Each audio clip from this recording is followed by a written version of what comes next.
अंदर दाखिल होते ही हर तरफ भेड़ियों की टक टक सुनाई देती थी।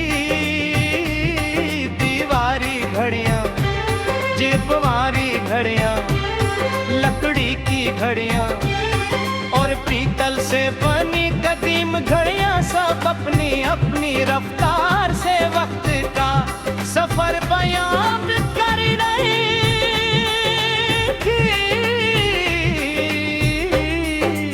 इसकी आंखों पर मोटा चश्मेत और हाथों में उम्र भी घर की मेहनत के निशान थे।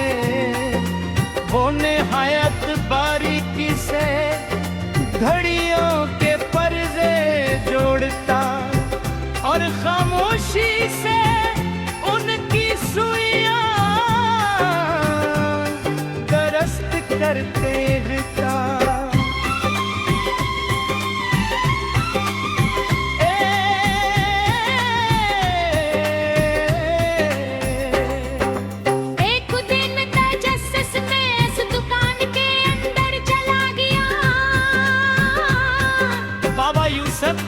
एक पुरानी घड़ी खोल कर किसका पंडोलम फेंक कर रहे थे।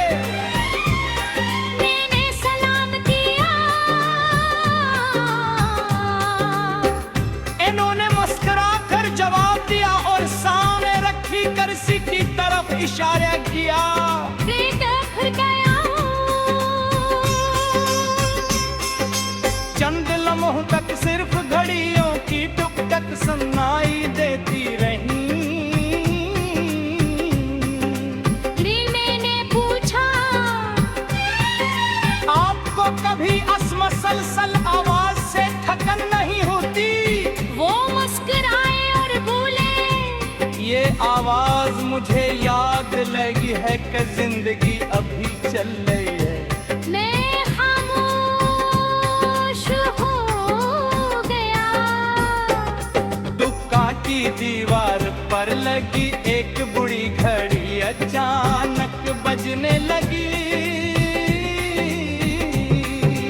उसकी आवाज पूरे कमरे में गूंज गई। बाबा यूसुफ ने इसकी तरफ देख कर कहा, वक्त कभी नहीं रखता, सिर्फ इंसान रख जाते हैं। ये बात मेरे दिल में अटक गई। असी दूरान एक नौजवान अपनी टूटी हुई करलाई लेकर आया। इसने कहा,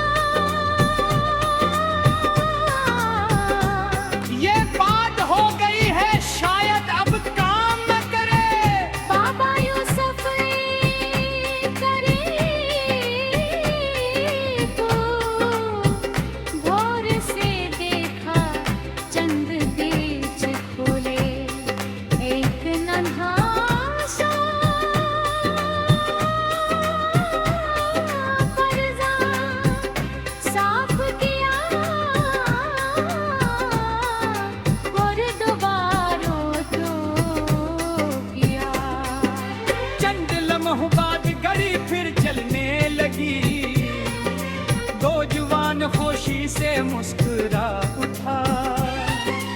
उसके जाने के बाद मैंने पूछा, क्या हर टूटी हुई चीज दोबारा चेक हो सकती था?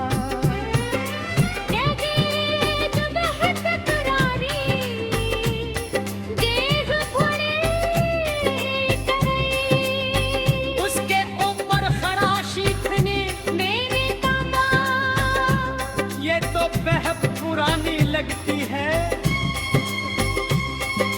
बाबा यूसुफ ने मोहब्बत से ऐसे हाथ में ली।